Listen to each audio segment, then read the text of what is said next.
आपको बता दें सीसीटीवी फुटेज भी सामने आ गया है। गोरखनाथ मंदिर में हमले की सीसीटीवी फुटेज सामने आई है। फुटेज में आरोपी अहमद मुर्तजा दिखाई दे रहा है। न्यूज़ 18 के पास एक्सक्लूसिव तस्वीरें हैं। सीसीटीवी में हमला करते हुए ये तस्वीरें कैद हुई हैं। ये देखिए सीसीटीवी में गोरखनाथ मंदिर की तस्वीर कैद हुई है। न्यूज़ 18 उत्तर प्रदेश उत्तराखंड पर एक्सक्लूसिव ये तस्वीरें आप देख रहे हैं। गोरखनाथ मंदिर के गेट पर जब हमला किया गया उस दौरान की ये तस्वीर, और ये देखिए इस तस्वीर के जरिए आप समझ सकते हैं किस तरीके का माहौल उस वक्त बन गया जब ये युवक यहां पहुंचा, जब उसने ये हमला करने की कोशिश की। चाकू लेकर घुसपैठ की कोशिश यहां पर इस युवक ने की है, और जिस तरीके से पहनावा लोग बता रहे हैं वेल एजुकेटेड ये नजर आ रहा था। किसी को अंदाजा नहीं था कि इस तरीके की हरकत ये कर बैठेगा। मोहम्मद अहमद मुर्तजा, जिसे अब गिरफ्तार भी किया जा चुका है, टेरर एंगल से भी जांच हो रही है। लैपटॉप भी उससे बरामद हुआ है, हवाई टिकट बरामद हुए हैं। लेकिन ये तस्वीरें, सीसीटीवी फुटेज आपकी टीवी स्क्रीन पर न्यूज़ 18 उत्तर प्रदेश उत्तराखंड आपको एक्सक्लूसिव तरीके से दिखा रहा है। अब ऐसे में सवाल ये खड़ा होता है कि क्या ये सनक या फिर कोई बड़ी साजिश है। एटीएस लगातार जांच में जुटी हुई है, लगातार हर एंगल से इसे देखा जा रहा है। टेरर एंगल से भी जांच की जा रही है, क्योंकि माहौल उस वक्त क्या हो गया वो आप इस तस्वीर से अंदाजा लगा सकते हैं। ये तस्वीर सीसीटीवी की हम आपको दिखा रहे हैं। हालांकि एक और वीडियो, जो एक्सक्लूसिव वीडियो हमने आपको पहले दिखाया था, उसमें भी साफ नजर आ रहा था कि किस तरीके से ये युवक पहुंचा, क्या इसकी मंशा थी, क्या मकसद था इस हमले के पीछे। क्या सिर्फ एक डर का माहौल क्रिएट करना या फिर कोई बड़ी साजिश इसके पीछे है।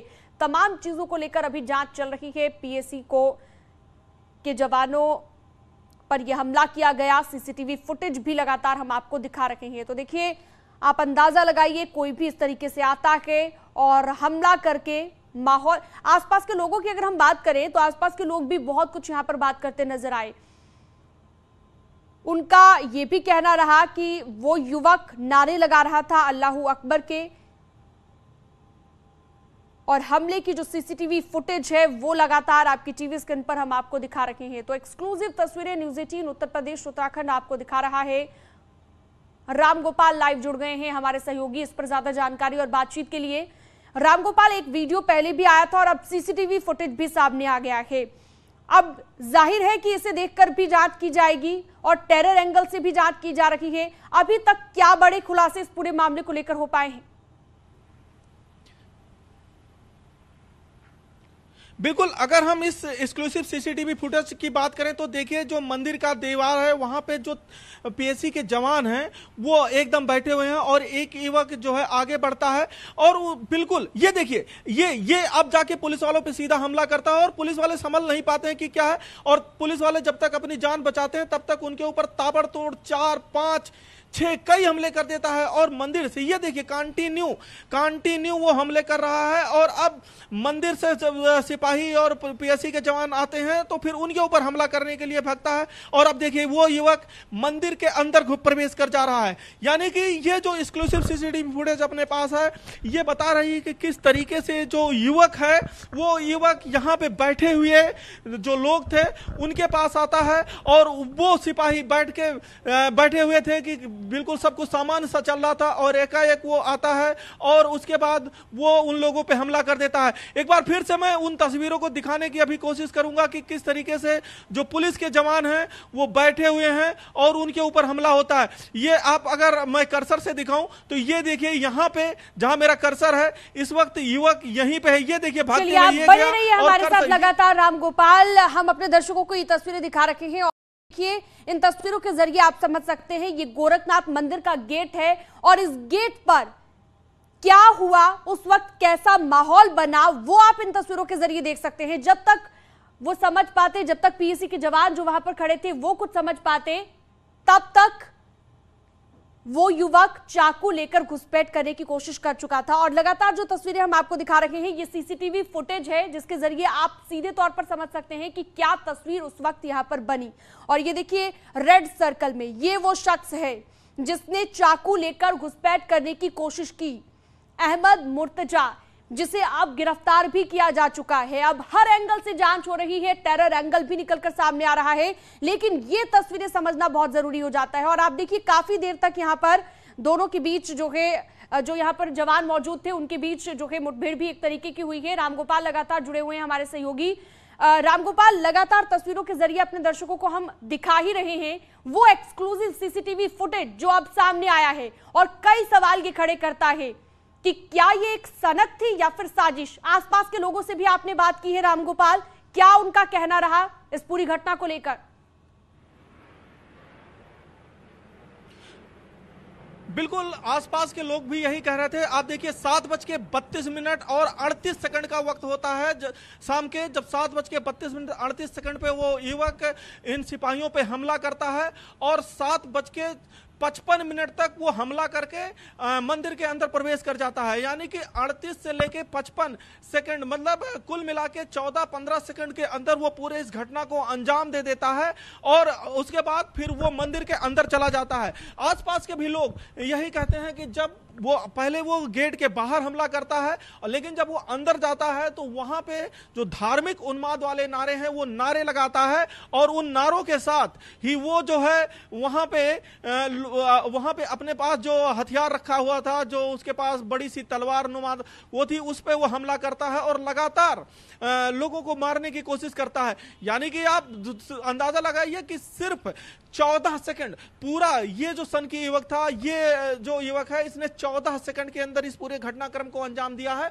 और इस 14 सेकंड के अंदर ही ये पूरा घटनाक्रम जो है हो जाता है, जिसमें 2 सिपाही पीएससी के जवान घायल होते हैं और वो लोग समझ नहीं पाते हैं कि आखिर हो क्या रहा है। वो एक सामान्य नागरिक बन के, सामान्य आदमी बन के सड़क पे चल रहा है। अब देखिए कि ये अभी सड़क ऐसे आराम से चल रही है और इसी तरीके से वो सामान्य, अब देखिए सामान्य तरीके से जा रहा था और एकाएक उससे 10 मीटर की दूरी पे बैठे हुए पीएससी के जवान थे, उन पे हमला कर देता है और ये देखिए एक पुलिस वाले को गिरा के वो मार रहा है बंदा। यानी कि उसके ऊपर ताबड़तोड़ हमले करता है अपने पास वो हथियार रखता है। जब दूसरे पुलिस वाले आते हैं तो उस पे भी पीएससी के जवान पे हमला करता है, लेकिन वो जो दूसरा पीएससी का जवान था वो हिम्मत नहीं हारता और वो इसके पीछे भागता है उसको पकड़ने के लिए। और इसके बाद जो है 7:33 के करीब, 7:32 और 56 सेकंड पे वो जो युवक है वो मंदिर गेट से अंदर प्रवेश कर जाता है और उसके बाद 3 से 4 सेकंड बाद उसको पकड़ लिया जाता है। यानी कि पूरी की पूरी जो कहानी है, पूरी का पूरा एपिसोड है, वो 25 से 30 सेकंड में ही रचा जाता है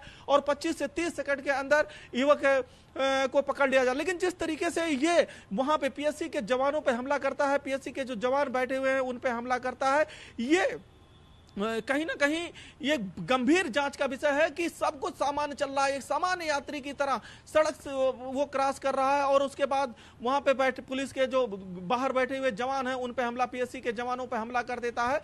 चूंकि बाहर जो है सशस्त्र बल के 2 जवान ही लगाए गए हैं और वो अपनी ड्यूटी वहां पे मुस्तैदी से कर रहे थे, लेकिन अब वो सामान्य सी थी, कोई घटनाक्रम नहीं था। ये देखिए किस तरीके 7:38 पे 7:32 पे वो युवक हमला करता है। और सवाल ये भी है रामगोपाल की मंशा इसके पीछे क्या थी, जवान पे वो संभल नहीं पा रहा है, मकसद क्या था।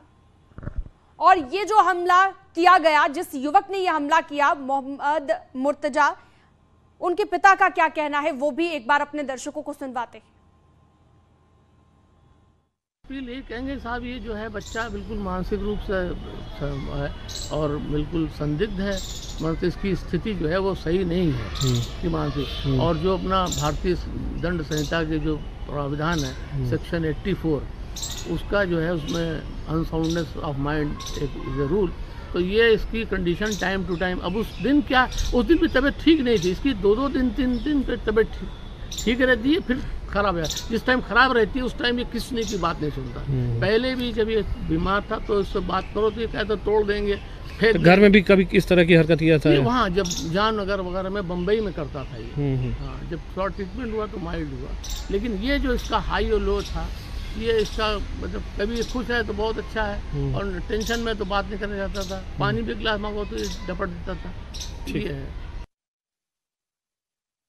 पिता यहाँ पर ये कहते नजर आए कि मानसिक स्थिति ठीक नहीं थी। रामगोपाल लगातार जुड़े हुए हैं हमारे साथ, लेकिन रामगोपाल, जो लैपटॉप बरामद हुआ है, जो हवाई टिकट बरामद हुए हैं, हालांकि उनके पिता ने कहा कि मुंबई में वो पढ़ता था, लेकिन सवाल फिर भी कई हैं कि अगर कोई इस तरीके की मानसिक स्थिति रखता है कि कभी भी किसी पर भी हमला कर देगा, तो इसका इस तरीके से खुले बाहर रहना बिल्कुल भी हम कह सकते हैं कि मुनासिब नहीं होगा।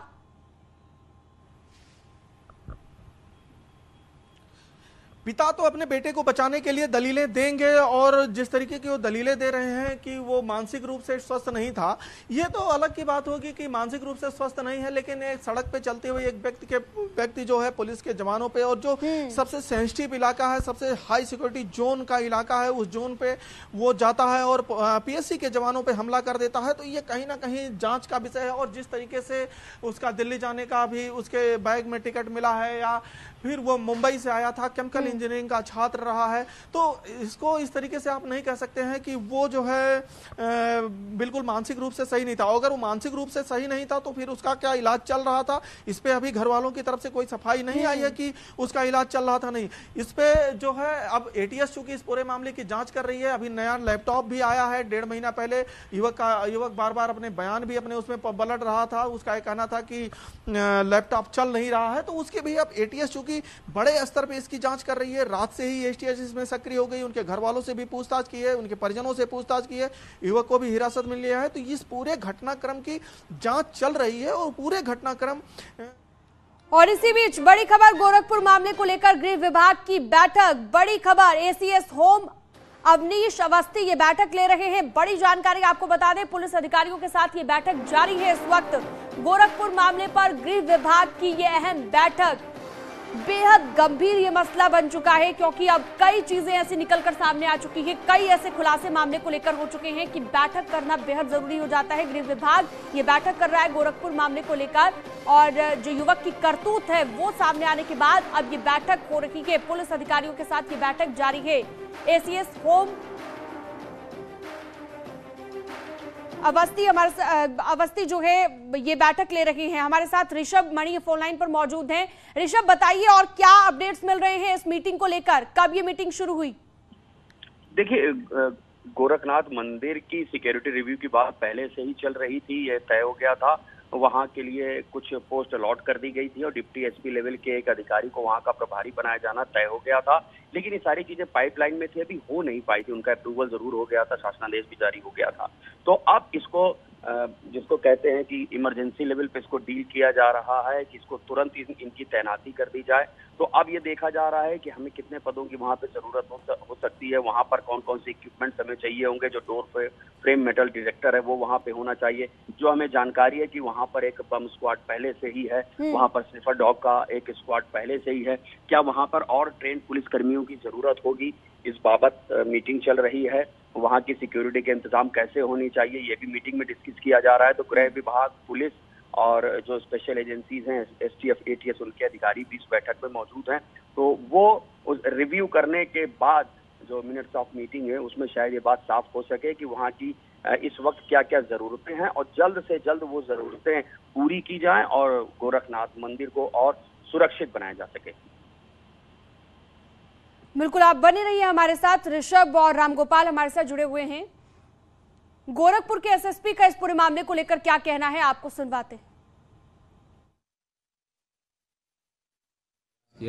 जी, इसमें गोरखनाथ में एक व्यक्ति ने कल हमला करने का प्रयास किया, जिसे कि पुलिस कर्मियों ने, वहां पर तैनात पुलिस कर्मियों ने सजगता से उसे निष्क्रिय किया। इसी दौरान जो हमलावर है वो भी घायल हुआ और 2 पुलिसकर्मी भी घायल हुए हैं। तीनों का इलाज अस्पताल में चल रहा है। इसमें गंभीर धाराओं में मुकदमा दर्ज किया गया है, जिसमें कि 307 और 7 CLA एक्ट भी लगाए गए हैं और इसका रिमांड लिया जाएगा। इससे जो पूछताछ में अभी तक तथ्य सामने आए हैं उसकी पुष्टि के लिए अलग अलग पुलिस टीमें लगाई गई हैं। कुल 5 पुलिस टीमें इसमें अभी लगी हैं और गैर जनपद जो है वहाँ पर भी पुलिस टीमें भेजी जा रही हैं, ताकि इसने जो तथ्य बताए हैं उनको हम पुष्टि कर सकें। इससे बरामद वस्तुएं, इसके परिजन, इसके रिश्तेदार, इसका बैकग्राउंड सभी चेक किया जा रहा है। जो आसपास के CCTV कैमरा हैं उनको भी देखा जा रहा है और इसमें जो भी तथ्य सामने आएंगे उसके आधार पर इसमें कार्रवाई की जाएगी। रामगोपाल हमारे साथ लगातार बने हुए हैं गोरखपुर से। रामगोपाल, अब तक क्या कार्रवाई की है एटीएस ने? कुछ खुलासा हो पाया, कोई बड़ा खुलासा? परिजनों से मुलाकात भी की है? क्योंकि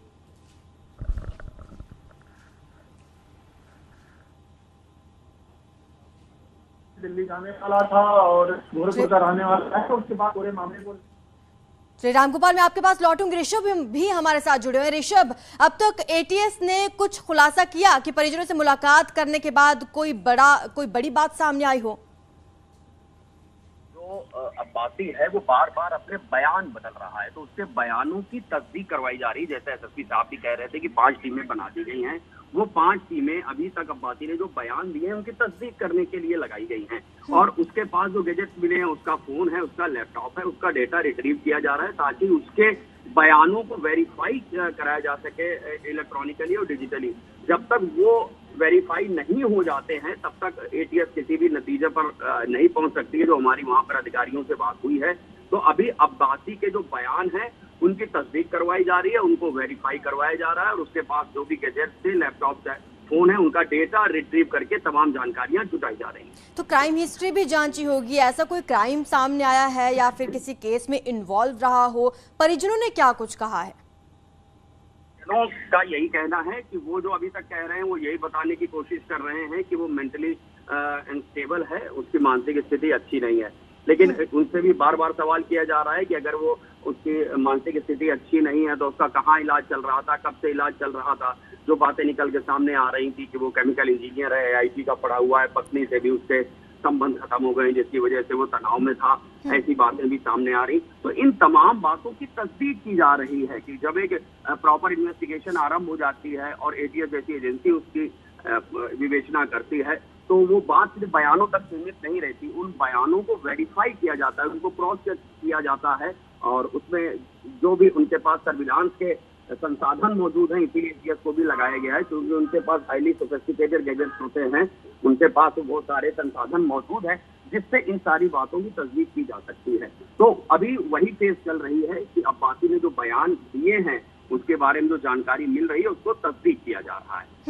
चलिए, रामगोपाल भी हमारे साथ जुड़े हुए हैं। रामगोपाल, देखिए जिस तरह से ये हमले होते हैं, चाहे वो आतंकवादी कनेक्शन की अभी जांच ही चल रही है फिलहाल, लेकिन ऐसे पहले भी कई हमले हो चुके हैं जब अकेला शख्स भीड़ में घुस जाता है और ऐसे ही धार्मिक जो चीजें होती हैं, धार्मिक जगहें होती हैं, वहां पर हमला करता है।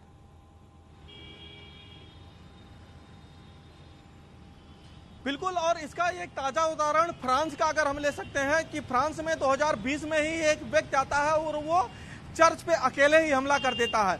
फ्रांस में अगर चर्च थी तो यहाँ गोरखपुर में ये गोरक्षनाथ मंदिर और बेहद ही सेंसिटिव इलाका। मैं इस वक्त उसी स्थान पे खड़ा हूँ जहाँ पे कल रात 7:32 और 38 सेकंड पे पूरी घटना का अंजाम दिया है। वो जो युवक है वो आता है और यहाँ तक मेरे साथ यहाँ पे आता है, यहाँ तक आता है और यहीं से वो अपने हाथ वो तलवार लेता है और यहीं पे यहाँ से दौड़ता है और दौड़ते हुए यहाँ पे पीएससी के जवान बैठे रहते हैं, उन पे यहीं पे हमला कर देता है। और जब तक वो संभलते संभलते तब तक एक पीएससी का जवान यहाँ से भागता है और भाग के ये देखिए यहाँ पे इस जगह पे आप सीसीटीवी फुटेज में देख रहे होंगे कि इस जगह पे वो गिरता है और इस जगह पे वो गिरता है और उसके बाद वो बचने के लिए हाथ पैर चलाता है, लेकिन ताबड़तोड़ उस व्यक्ति पे कई हमले कर दिए जाते हैं। और इसी दौरान जो वहां 2 पीएससी के जवान थे वो उसको बचाने के लिए आते हैं और फिर यहीं से ये गेट है, इस गेट से निकलते हैं लोग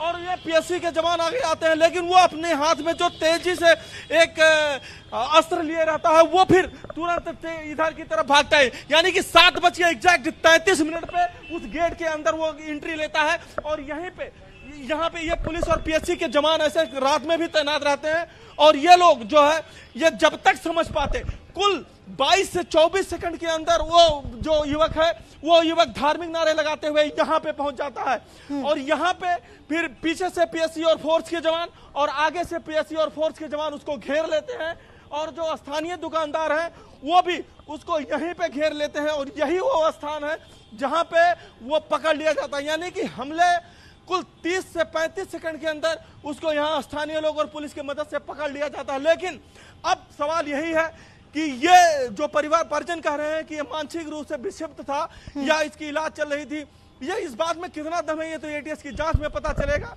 लेकिन रामगोपाल, सवाल तो इसको उठ रहा है क्योंकि वो मुंबई में पोस्टेड था, केमिकल इंजीनियर है शख्स जो आरोपी है और मुंबई की एक फर्म में काम करता था। अगर उसका मानसिक संतुलन खराब है तो कंपनी में किस तरह से वो काम कर रहा था? क्योंकि कंपनी से भी बातचीत जरूर की होगी एटीएस ने, कुछ वहां से कुछ पता चल पाया अब तक?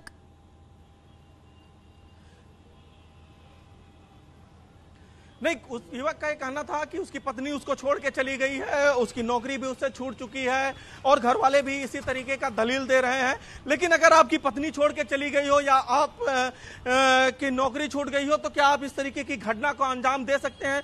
ये सुनियोजित तरीके से आप देखिए, उस 32-33 सेकंड में जिस तरीके से युवक वहां पे पीएससी के जवानों पे हमला करता है, उसके ऊपर ताबड़तोड़ 1 2 3 4 5 करीब 7 से 8 बार हम वार करता है। वो पीएससी का जवान गिरा हुआ है, हाथ पैर चला रहा है, अपने आप को बचाने की कोशिश कर रहा है, लेकिन वो जो हमलावर है एकदम दरिंदे की तरह उस पीएससी के जवान पे टूट पड़ता है।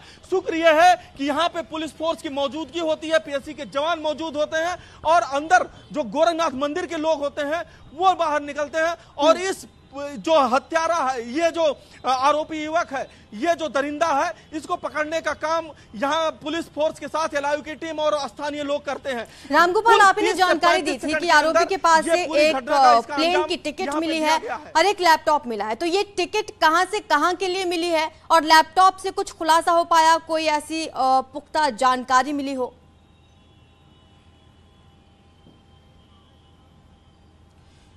बिल्कुल, युवक के पास जो है एक गोरखपुर से दिल्ली का फ्लाइट का टिकट मिला है, लेकिन उसने 28 मार्च का वो था, उसमें उसने सफर नहीं किया था।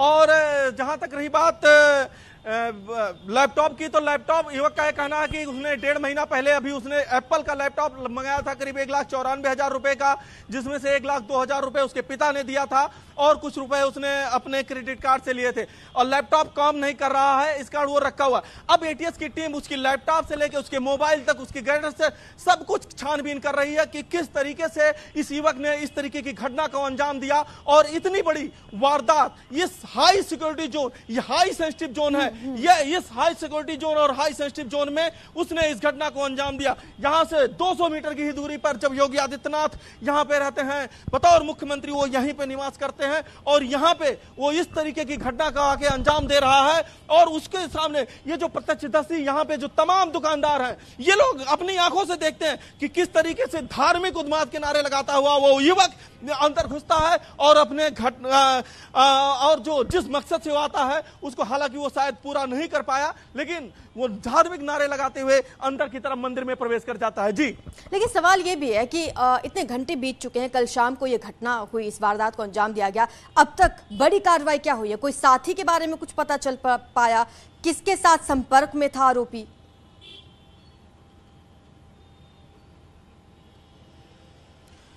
बिल्कुल, अभी अब पुलिस इस पूरे मामले को बहुत ही फूंक कर कदम रख रही है। पुलिस इस मामले में अभी कोई खुलासा नहीं कर रही है और चूंकि पूरा घटनाक्रम जो है अब पुलिस अपने अंडर में ले ली है और हाई सिक्योरिटी जोन का ये मामला है, तो इस कारण से अभी कोई वक्तव्य नहीं सामने आ रहा, ना ही पुलिस के द्वारा या पुलिस अन्य सूत्रों द्वारा इस पे कोई जानकारी बाहर सामने अभी आ रही है कि अब एटीएस की जांच में क्या कुछ निकल के सामने, चूंकि एटीएस अपनी जांच का खुलासा यहां स्थानीय पुलिस से भी नहीं करेगी, एटीएस जांच के दायरा अपने तक रखेगी और वो लखनऊ गृह विभाग और सीएम कार्यालय को रिपोर्ट करेगी। तो इसलिए वो अब जांच में क्या कुछ सामने आ रहा है ये आधिकारिक तौर पे तो कुछ देर बाद ही पता चल पाएगा, जब कोई प्रशासनिक अधिकारी या कोई बड़ा पुलिस का अधिकारी सामने आएगा और वो बताएगा कि क्या कुछ हुआ था, क्या कुछ हुआ। लेकिन जिस तरीके से अभी हम सीसीटीवी फुटेज दिखा रहे हैं और जिस तरीके से घटना को अंजाम दिया गया है, वो देखने के बाद बिल्कुल रामगोपाल, हम लगातार दर्शकों को सीसीटीवी फुटेज दिखा रहे हैं कि किस तरह से इस पूरी घटना को अंजाम दिया गया। ऋषभ मणि भी हमारे साथ जुड़ चुके हैं। ऋषभ, एटीएस को जांच सौंप दी गई है, एंटी टेररिस्ट स्क्वाड को, और अब क्या लगता है अगला क्या कदम हो सकता है टीम का?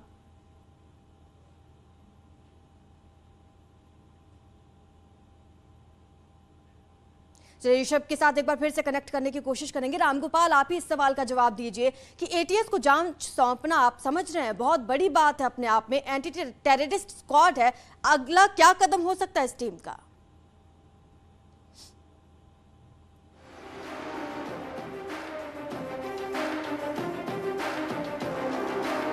रामगोपाल, आप सुन पा रहे हैं मुझे?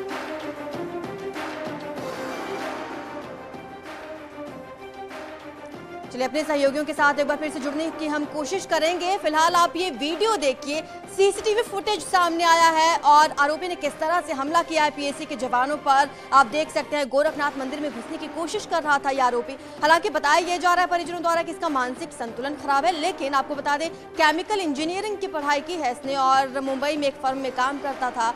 और फिलहाल अभी लगातार इस आरोपी से पूछताछ की जा रही है। पुलिस अधिकारी लगातार बैठकें कर रहे हैं, यूपी एटीएस मामले की जांच कर रही है और जल्द ही इसमें एक बड़ा खुलासा हो सकता है। आपको बता दें कि लगातार बैठकों का दौर जारी है, इस पर मंथन किया जा रहा है कि आखिर इस आरोपी का कनेक्शन क्या है। यूपी एटीएस की टीम जांच कर रही है। रामगोपाल हमारे साथ एक बार फिर जुड़ चुके हैं। रामगोपाल, एटीएस को जांच सौंपी गई है, अपने आप में एक बहुत बड़ी बात है। अब अगला कदम क्या हो सकता है टीम का?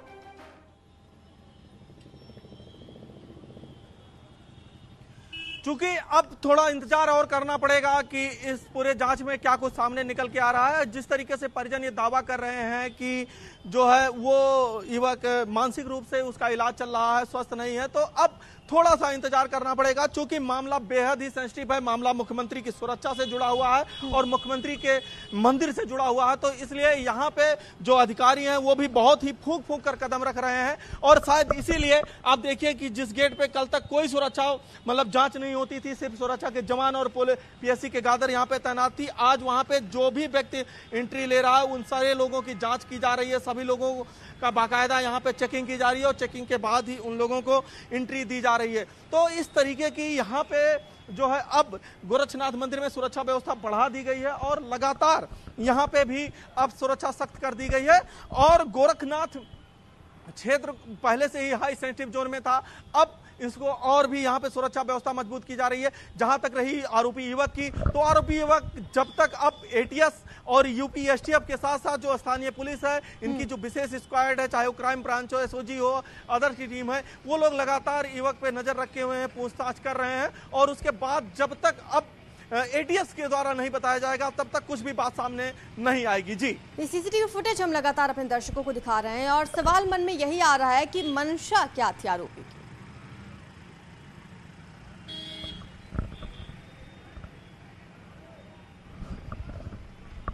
रामगोपाल,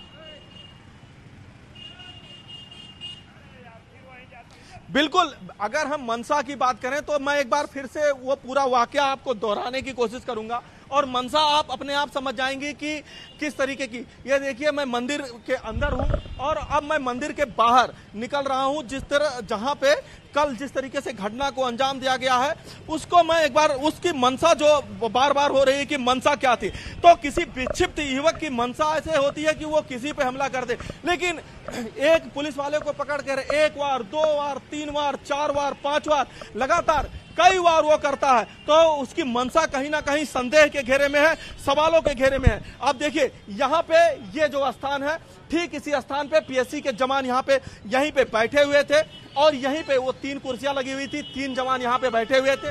और वो जो युवक है वो जो है वो इधर से आता है, बिल्कुल आराम से ऐसे आता है और यहाँ तक पहुँचता है और यहाँ पहुँचने के बाद एकाएक यहाँ से दौड़ लगाता है और दौड़ लगा के पीएससी के एक जवान पे यहाँ पे हमला कर देता है। और वो अब जान बचाने के लिए जब तक संभलता तब तक पीएससी का जवान यहाँ पे आके गिर जाता है। यहाँ पे जब वो गिरता है तो उसके ऊपर ताबड़तोड़ कई हमले वो करता है, और ये पूरा घटनाक्रम सिर्फ 10 से 12 सेकंड में होता है। 14वें सेकंड के अंदर जो आरोपी युवक होता है वो इसी गेट के रास्ते अंदर चला जाता है। तो मंशा उसकी क्या थी, जिससे तो साफ अंदाजा लगाया जा सकता है कि वो युवक पूरी तरीके से इस मूड में था कि वो हमला करने के लिए ही आया था। इसमें उसकी मंशा में कोई शक नहीं, क्योंकि पूरी घटनाक्रम जो है कुछ 30 से 35 सेकंड में हुआ। हमला और मंदिर में एंट्री का समय कुल 12 से 14 सेकंड का लगा है। 7:32 पे ये पूरी कार्रवाई हमला शुरू होता है और उसके बाद 7:33 पे ये पूरी तरीके से खत्म हो जाता है। यानी कुल 40-45 सेकंड के अंदर ये पूरी घटना को अंजाम दे देता है वो युवक, सनकी युवक। अब उसको सनकी कहें या कुछ और कहें, ये तो जांच के बाद ही पता चले पाएगा कि वो क्या था। लेकिन जहां तक मंशा की बात है तो उसकी मंशा फुटेज के आधार पर, सीसीटीवी फुटेज के आधार पर साफ है कि उसकी मंशा हमला करने की ही थी। जी रामगोपाल, जब किसी का मानसिक संतुलन खराब होता है तो उसका हुलिया देखकर कहीं ना कहीं समझ में आ जाता है। इस शख्स का हुलिया क्या बयां करता है?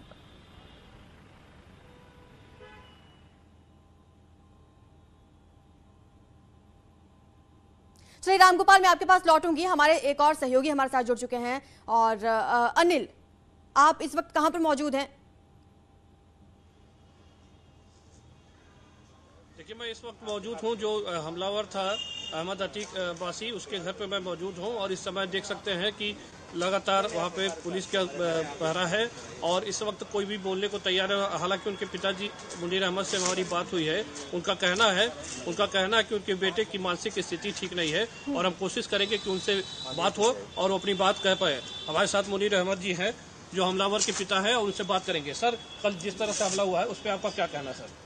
देखिए, वो बच्चा जो है वो तो क्लास 4-5 से ही वो उसकी कंडीशन अच्छी नहीं थी। उसका रोना क्या दिल करता था कि अच्छा नहीं लग रहा है, तो हम लोगों ने उसको इग्नोर किया और नहीं समझ पाए कि ये सिम्टम है बहुत सीरियस इलनेस का, और इस तरह से उसको इंगेज कर दिया। वो कॉलोनी में रहता था तो वहाँ बच्चों के साथ खेल के नहीं हो जाता था तो यही सिकनेस था। तो वो सिकनेस के कारण से जो है ये अपने को अनहैप्पी बताता था कि अच्छा नहीं लग रहा है, रोता रहता था, कई बार तो रोता रहता था। तो उसके बाद DAV से इसने इंटर किया और 95% हाई स्कूल में टॉप किया। वहाँ बोर्ड पे भी नाम है इसका। फिर 92% में इंटर किया कोचिंग के साथ। पहले अलग अलग कोचिंग होती थी, यानी कोचिंग, और 921 पे इसका एडमिशन सिलेक्शन हो गया। तो इसको हम चाहते थे एक्चुअली कि ये जाए अच्छी ब्रांच इसको मिले, केमिकल अच्छी ब्रांच नहीं मानी जाती, इसको मैकेनिकल मिल जाए, कंप्यूटर मिल जाए। रुड़की में जाता या वो ये बिहार और बंगाल के पास एक जगह पहला IIT कहाँ बना, खड़गपुर में जाए। तो इसकी माँ ये भी तैयार नहीं थी। माँ भी रोने लगी कि नहीं मेरा बच्चा। माँ भी ज़्यादा अच्छी तरह से जानती थी बच्चे की कंडीशन। तो हमने कहा ठीक है, बम्बई पढ़ने लगे। तो बम्बई पढ़ने लगे और वहाँ पे फिर स्टेबल नहीं रहते थे, घर भाग के आ जाते थे।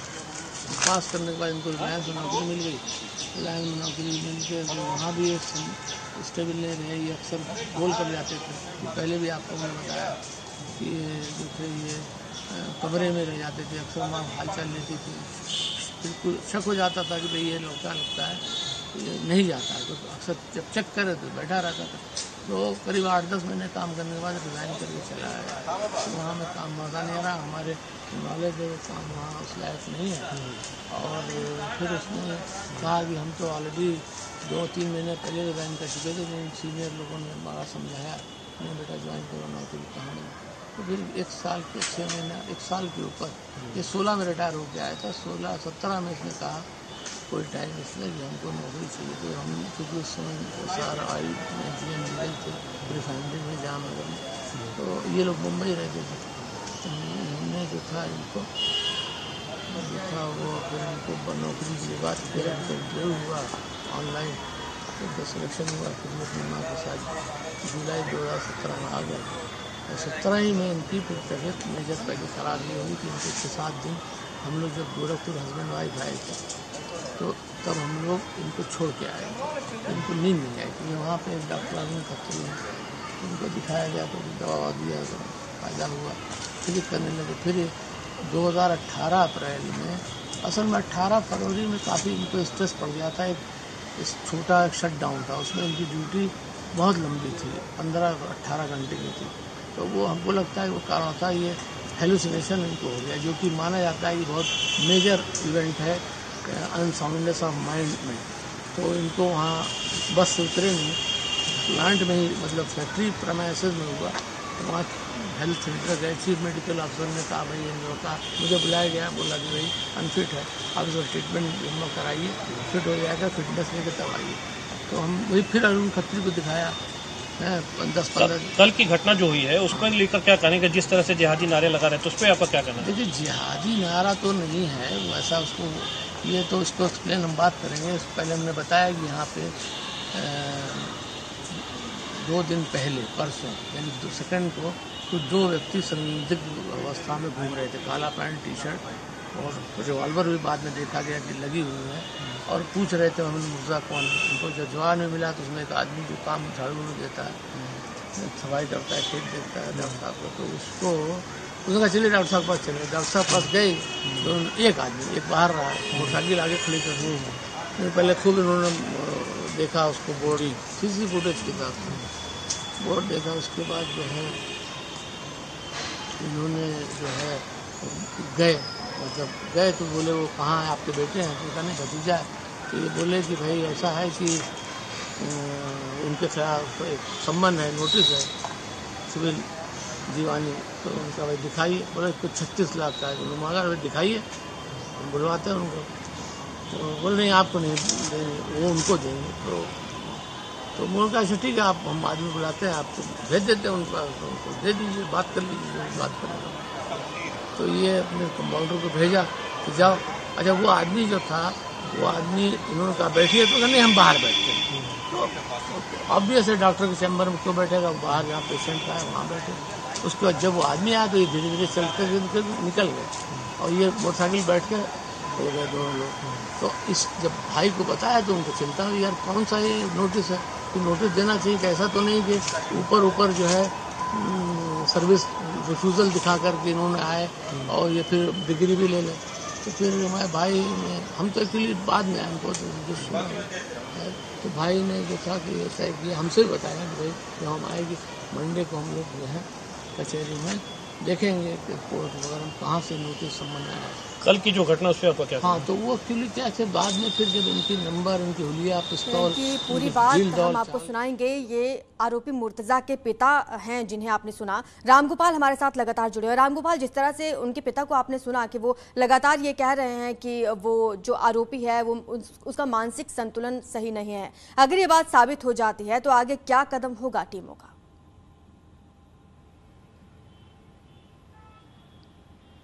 क्योंकि आरोपी अगर उसके पिता ये कह रहे हैं कि वो मानसिक रूप से स्वस्थ नहीं था, तो फिर पुलिस पूरी तरीके से जांच करेगी, एटीएस इस मामले में पूरी तरीके से जांच करेगी और जांच के बाद अगर ये साबित हो गया कि वो वास्तव में मानसिक रूप से विक्षिप्त था, तब तो उसको छोड़ दिया जाएगा, उसके ऊपर हल्की फुल्की कार्रवाई करके उसको छोड़ दिया जाएगा। और यहाँ पे जो मंदिर की सुरक्षा है इसको और सख्त कर दी जाएगी। लेकिन जिस तरीके से उस युवक ने इस पूरे घटनाक्रम को अंजाम दिया और जिस तरीके से उसने कुल 14-15 सेकंड के अंदर मंदिर के गेट के बाहर उसने हमला किया और कुल 30 से 35 सेकंड के अंदर जो है वो अंदर आता है। पूरी घटनाक्रम को 7:32:38 पे ये शुरू होती है, 7:33:40 तक पूरी घटनाक्रम खत्म हो जाती है। तो जिस तरीके से युवक एक सुनियोजित तरीके से हमला यहाँ पे कर रहा, उससे तो ये नहीं लग रहा है कि उसकी मंशा ऐसी नहीं रही कि हमला करने की। और जिस तरीके से जब वो पीएससी का जवान यहाँ पे, जब पीएससी का जवान यहाँ पे गिरता है तो उसके ऊपर वो ताबड़तोड़ कई हमले करता। यही वो जगह है जहाँ पे पीएससी का जवान गिरा होता है और यहीं पे वो ताबड़तोड़ कई हमले उसके ऊपर करता है। 1 2 3 4 5 आप सीसीटीवी फुटेज में देखिए कि कई हमले ताबड़तोड़ उसके ऊपर वो कर रहा है।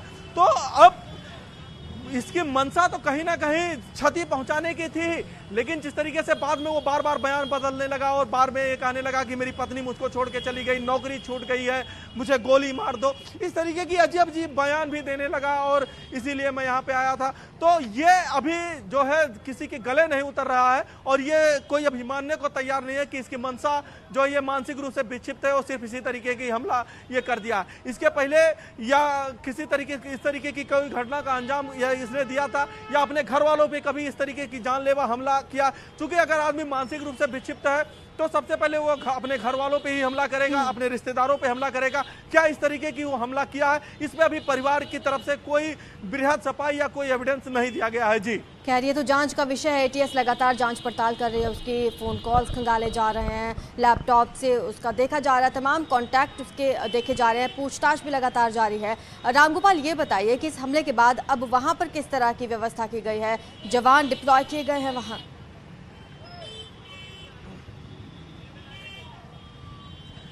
बिल्कुल, अगर हम सुरक्षा व्यवस्था की बात करें तो गोरखनाथ मंदिर की अब सुरक्षा व्यवस्था और सख्त कर दी गई है। हालांकि यहाँ पे एडिशनल एसपी लेवल के अधिकारी की नियुक्ति हो गई है।